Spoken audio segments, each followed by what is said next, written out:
ఇది Saudi Arabia Riyadh metro station అనమాట. మా వారు అవుట్ ఆఫ్ వెళ్ళి మా దగ్గరికి రావడానికి 1 ఇయర్ అవుతుంది. ఆయన వెళ్ళి ఒక 2 ఇయర్స్ అయింది. లాస్ట్ ఇయర్ ఒకసారి వచ్చారు. ఇది రెండోసారి అనమాట. సో బాబు అప్పుడు చిన్నగా ఉండే 1 ఇయర్ అట్లా ఉండే కాబట్టి ఆయన మాక్సిమం నేను అనుకుంటున్నాను మర్చిపోయారని చెప్పేసి. సో ఆయన వచ్చిన తర్వాత ఈయన రియాక్షన్ ఎట్లా ఉంటుంది ఏంటి అని చెప్పేసి ఈ వీడియో నేను తీసాను. అలానే మన యూట్యూబ్లో కూడా పోస్ట్ చేసుకుందాం అని చెప్పేసి కూడా తీయడం జరిగింది. పాపం ఆయన అక్కడ నుంచి స్టార్ట్ అయ్యి డ్యూటీ నుంచి ఈవినింగ్ వచ్చారు. డ్యూటీ కూడా ఆయన దగ్గరలోనే ఉంటుంది, వాకబుల్ డిస్టెన్స్. సో అక్కడ నుంచి వచ్చిన తర్వాత బాబుకి చాక్లెట్స్, ఖజూర్ అవి తీసుకుందాం అని చెప్పేసి బయటికి వెళ్ళారు. తొందరగా వెళ్ళిపోయారు. రిటర్న్ వచ్చేటప్పటికి డోర్ లాక్ అయిపోయింది. ఇంకా డోర్ లాక్ అయింది అనే టెన్షన్ ఈయనకి. ఇంకొకటి 5 hours ఉంది ఫ్లైట్ రిటర్న్ అంటే మన దగ్గరికి రావడానికి. సో అట్లా అని చెప్పేసి ఆయన బాగా టెన్షన్ తీసుకున్నారు. ఈ టెన్షన్లో అక్కడ పనులు కూడా అంత తొందరగా దొరకరు.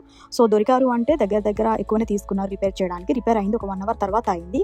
ఈ 1 hour తర్వాత ఆయన తినడం కూడా మర్చిపోయారు. మళ్ళీ వాకబుల్ డిస్టెన్స్లో ఆఫీస్ ఉంది కాబట్టి ఆయన రిటర్న్ వెళ్ళి ఫుడ్ తిన్నారు. అక్కడ వాళ్ళ ఆఫీస్లో మొత్తం డైట్ ఫుడ్డే పెడతారనమాట. అట్లా అని చెప్పేసి ఇంకా అక్కడికి బయట అయితే ఖర్చు డబ్బులు కూడా అంత తక్కువే ఉన్నాయి కదా అని చెప్పేసి ఆఫీస్కి వెళ్ళి తినేసి ఇంకా రిటర్న్ అయ్యారు. రిటర్న్ అయిన తర్వాత మేము ఇక్కడ నుంచి వచ్చేసి మేము మిర్యాలగూడ టు ఎయిర్పోర్ట్ రావాలి అంటే మాకు మినిమం 3 hours పడుతుంది. సో అందుకని మేము ముందు రోజు నైటే మేము బయలుదేరిపోయాము. బయలుదేరిన తర్వాత అక్కడ మా అత్తయ్య గారికి కొన్ని బ్లడ్ రిపోర్ట్స్ అంటే శాంపిల్స్ ఇచ్చే ఉన్నాయి. అట్లా అని చెప్పేసి మేము దగ్గరలో హిమాయత్ నగర్ లొకేషన్లో వెళ్ళేసి కొన్ని శాంపిల్స్ ఇచ్చాము. వాళ్ళు ఏమన్నారంటే బిఫోర్ అండ్ పోస్ట్ లంచ్ కూడా కొన్ని ఉన్నాయి, 2 hours తర్వాత అన్నారు. సో ఈ రిపోర్ట్స్ మొత్తం శాంపిల్స్ ఇచ్చేటప్పటికి 7:10 అయింది. 7:10 అంటే ఆయన ల్యాండ్ అయ్యే టైం 9:10. సో ఈ టైంలో కరెక్ట్గా మాకు సెట్ అవుతుంది. ఎందుకంటే హిమాయత్ నగర్ టు ఎయిర్పోర్ట్కి శంషాబాద్ వెళ్ళడానికి 1 hour మహా అయితే. సో ఈ టైంలో వెళ్ళొచ్చు అని మేము బయలుదేరాం. అక్కడ మేము చేరుకునేటప్పటికి 8:30 అట్లా అయిపోయింది. 7:10 to 8:30 మార్నింగ్ అంత ట్రాఫిక్ లేకపోవడం వల్ల తొందరగానే చేరుకున్నాము. అక్కడికి వెళ్ళిన తర్వాత ఇక్కడ అసలు కదా స్టార్ట్ అయింది అనమాట. ఆయన 9:10కి ల్యాండ్ అయ్యేది 8:50కి ల్యాండ్ అయ్యారు. ఆయన ల్యాండ్ అయ్యారని నా ఫోన్కి అంటే ల్యాండ్ అయ్యారని ఒక మెసేజ్ ఆయన పంపించారు. పంపించిన వెంటనే నేను వీళ్ళకి చెప్పిన వీళ్ళు కూడా హడావిడిగా మేము ఫస్ట్ ఒక రోడ్డు పక్కకి కార్ ఆపని అక్కడే కూర్చున్నాం. ఎందుకంటే పార్కింగ్ లో వెళ్తే 30 minutes కి లైక్ 250 rupees పే చేయాల్సి వస్తుంది. అదేదో మనం రోడ్డు ముందు పక్కన ఎక్కడో ఒక ఆపేసి కూర్చుంటే ఆయన ల్యాండ్ అయ్యారు. బయటకు వచ్చారు అంటే 10 minutes ఇక్కడ నుంచి దూరం ఉంటుంది, వెళ్ళిపోవచ్చు ఈజీగా. ఒక సైడ్ మేము కూర్చున్నాం. బట్ ఆయన ల్యాండ్ అయ్యారు అని చెప్పేటప్పుడు వీళ్ళు ఇంకా హడావిడిగా స్టార్ట్ అయ్యి వెళ్ళిపోయిన తర్వాత ఇంక ఇక్కడ చూసుకోవాలి. వెళ్ళిన తర్వాత ఈ ఎయిర్పోర్ట్స్ లో గోల్ ఎట్లా ఉంటుంది, చెక్ ఇన్ చెక్అవుట్ ఇంకేవేవో ఉంటాయి, అంత కరెక్ట్ నాకు తెలియదు. సో అట్లా అని చెప్పేసి అవన్నీ అవ్వడానికి ఎట్లా లేదన్నా 30 minutes ఆయనకి టైం పట్టింది. ఈ 30 minutes లో మేము ఎయిర్పోర్ట్ మొత్తం చుట్టూ ఒక 2 rounds వేసాము. 2వ రౌండ్ అయిపోయిన తర్వాత 3వ రౌండ్ కి ఇంకా పోలీసులు చూసి వెహికల్ ఏంద్రా నాయన ఒకటే తిరుగుతుంది మన చుట్టూ అని చెప్పేసి పట్టుకుంటారేమో అని భయంకి డైరెక్ట్లీ పార్కింగ్ లో వెళ్ళాం. ఇంకా ఈ 2 సార్లు రౌండ్స్ వేసిన పెట్రోల్ వేస్ట్, ఇక్కడ మన పార్కింగ్ లో డబ్బులు వేస్ట్. అందుకే ఎక్కువ ఆలోచించకూడదు అంటారు దీనికోసం అని. ఇంకా ఆయన పికప్ చేసుకోవడానికి ఎట్లా పార్కింగ్ లో కూర్చోవాల్సి వచ్చింది. ఇంకా మేము కూర్చొని ఒక 1/2 hour తర్వాత ఆయన ల్యాండ్ అయ్యారని చెప్పేసి ఇంకా ఆయన దగ్గరికి వెళ్ళి హంజూకు ఆయనకి కొన్ని వీడియోస్ నేను తీసాను. కొన్ని షార్ట్ వీడియోస్ కూడా ఉన్నాయి. సో నెక్స్ట్ వీడియోలో నేను పెడతాను అనమాట షార్ట్ వీడియోస్ లో. ఓకే, కొత్తగా నా ఛానల్ ఎవరైనా చూసినట్లయితే నా కష్టాన్ని చూసి మీకు నచ్చినట్లయితే ఒక లైక్ చేయండి. నెక్స్ట్ వీడియో మిస్ కాకూడదు అంటే సబ్స్క్రైబ్ కూడా చేసుకోండి. ఓకే, కొత్తగా యూట్యూబ్ ఛానల్ పెట్టుకున్నాను కాబట్టి మీ సపోర్ట్ నాకు చాలా అవసరం.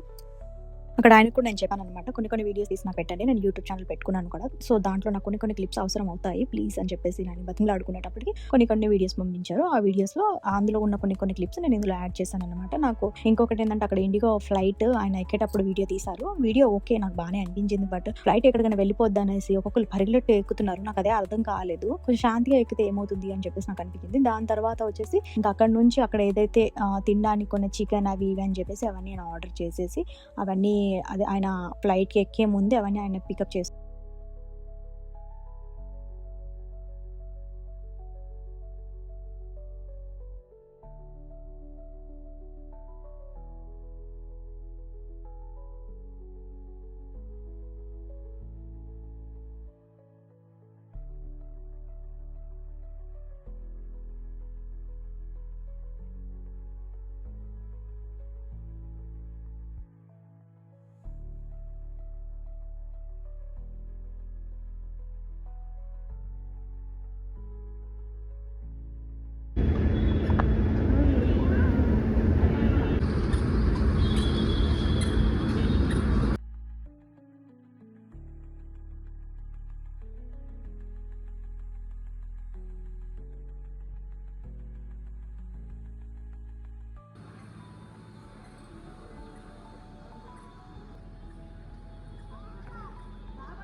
एटलीस्ट देखता भी नहीं हो, देखो हमजा के लेके चले जाएगा।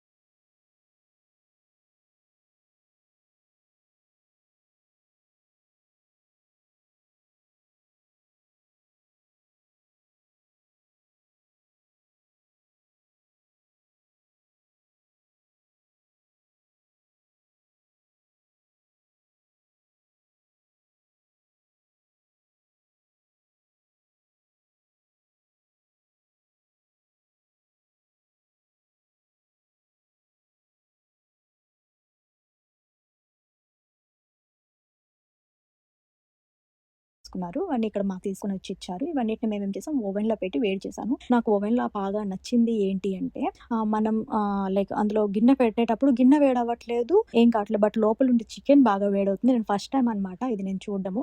ఇంకొకటి మేము స్టే చేసిన ఇల్లు వచ్చేసి వేరే, అంటే లైక్ ఇక్కడ రెంట్కి తీసుకున్నాము, అందులోనే కుకింగ్ చేసుకునేది ప్రతి ఒక్కటి అందులోనే ఉంది. సో ఇంతకు ముందు నేనైతే ఓవెన్ చూడలేదు, ఫస్ట్ టైం నేను అందులో కుక్ చేయడము. సో నాకు బాగా నచ్చింది. సో అట్లా అని చెప్పి ఈ క్లిప్స్ కూడా పెట్టాను. ఓకే, నా ఛానల్ కొత్తగా చూస్తున్నట్లయితే లైక్ అండ్ సబ్స్క్రైబ్ చేసుకోండి. మీలాంటి వాళ్ళ సపోర్ట్ నాకు చాలా అవసరం అవుతుంది. సో అందుకని చెప్పేసి కష్టం అయితే కొంచెం పడుతున్నాను, కష్టానికి ఫలితం కూడా నాకు ఉండాలి. అందుకే ఇంతకుముందు నేను ఏ వీడియోస్లో కూడా ఎవరిని అడుక్కోలేదు, ఫస్ట్ టైం నేను అడుగుతున్నాను. మీకు ఒకవేళ నా కష్టం కనిపిస్తున్నట్లయితే లైక్ చేయండి. Okay, bye.